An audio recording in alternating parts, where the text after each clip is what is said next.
আসসালামু আলাইকুম রহমতুল্লাহি ওয়া বারাকাতুহু।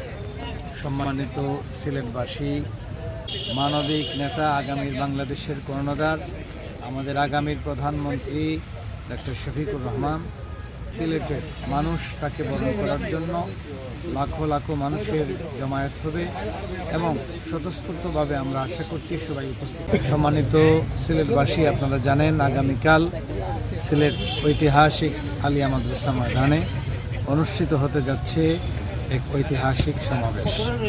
উক্ত সমাবেশে প্রধান অতিথি হিসাবে বক্তব্য রাখবেন মানবিক নেতা, আগামীর বাংলাদেশের কর্ণধার, আমাদের আগামীর প্রধানমন্ত্রী ডক্টর শফিকুর রহমান এবং আমরা আশা করছি সিলেটের মানুষ তাকে বরণ করার জন্য লাখো লাখো মানুষের জমায়েত হবে এবং স্বতঃস্ফূর্তভাবে আমরা আশা করছি সবাই উপস্থিত হবেন। আগামীকাল যথাসময়ে সমাবেশে উপস্থিত হওয়ার জন্য আন্তরিকভাবে দাওয়াত দিয়ে আমি আমার কথা এখানেই শেষ করছি। সবাই ভালো থাকবেন, সুস্থ থাকবেন।